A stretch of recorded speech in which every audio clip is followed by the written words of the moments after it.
Hi everybody, it's Nicole with Celestial Messages, and I am here with your new moon forecast for the month of April. And this month the new moon occurs in the sign of Taurus at 3 degrees. And when the new moon occurs, it means that the sun and the moon are conjunct each other, so they're hanging out at the exact same spot in a chart, so they're giving more energy. And things that Taurus rules over are being stable, steady, slow progress, grounding your energy, spending time in nature. It's really about manifesting your thoughts and ideas into physical reality. One of the major conversations or aspects that is happening with this new moon is that the new moon is conjunct the sign of Uranus. So the sun, moon, and Uranus are in the sign of Taurus, all hanging out together, making a conversation. And the sun is also parallel Uranus, which gives it this spot in the chart even more power. So with this, Taurus is about being stable and about being grounded and security. And Uranus kind of comes along and says that's not happening. It's about rebellion. It's about change. It's about sudden, abrupt things happening.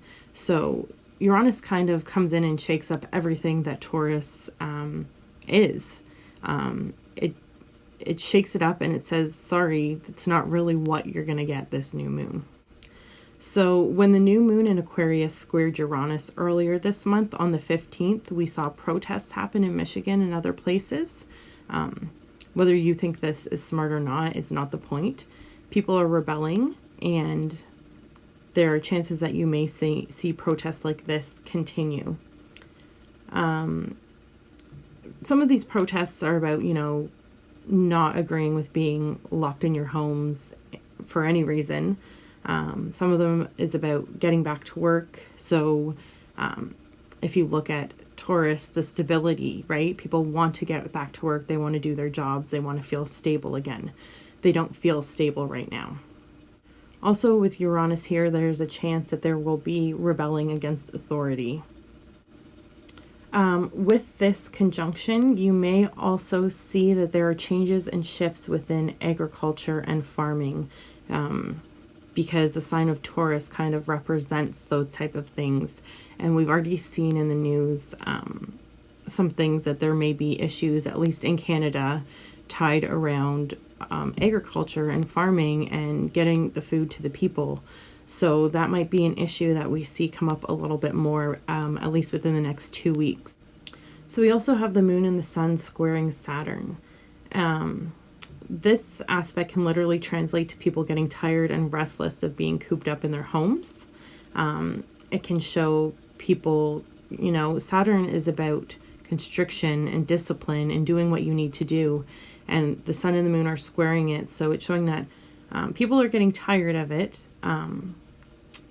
because people are feeling trapped or almost like you're a grounded child. But, I don't think that this is going to go on forever. If they say it's what we need to do, then I guess that's what we need to do at this time. You need to just kind of take that Saturn energy and apply discipline, but also keep your eyes and your ears open to what might be hidden, because the moon in the sun square Saturn might also point to truths eventually coming out. There are things that we aren't seeing, but the truth will come out. This is also an aspect that we could see that is tied to farming and agriculture. Again, because the sun and the moon are in the sign of Taurus, which rules over such things. This would be an excellent time to highly consider growing your own vegetables and learning how to be self-sufficient on your own and not kind of relying on the powers that be. Just because you never know what's going to happen, and it's always better to be safe than sorry. So Saturn, however, is quincunx the North Node. So this is basically, you feel like you are being blocked or constricted from where you want to be in the world right now. So the moon and the sun are making positive aspects to both of the nodes, and this is a great time to take into account things that you have learned in the past and apply those lessons to the present and your future plans. What works, what doesn't, Use your natural talents to forge ahead. What lights you up and makes you feel emotionally happy? So let's take a look at Venus, and Venus rules over the sign of Taurus. So we want to see what she's doing in this chart. There are a couple major things going on with Venus. Venus is currently out of bounds, which means that Venus almost has like a teenage rebel type of energy. No one's going to tell her what to do, and things are going to be done on her own terms. So Venus rules over things like personal values, the feminine principle, as well as money and finances. So when she goes out of bounds, you may notice things being a little erratic in those sectors. Venus is currently in the sign of Gemini. Gemini is an active air sign, which means that it will deal with things such as communication. Venus rules over things like money and finances. So Gemini could mean that you kind of have two ways to look at things, two roads to go down.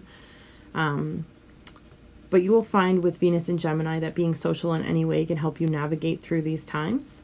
Having communication in any form is still something that we value a lot, and Venus rules over money, and Gemini can represent communication, so we can see more people going into internet and online forums as a way of making money. Secondly, Venus is in her pre-shadow period at the time of this new moon. So whatever issues you are going through at this time based on relationships, what your values are, money, you will go over these things again when Venus goes retrograde. And she will go retrograde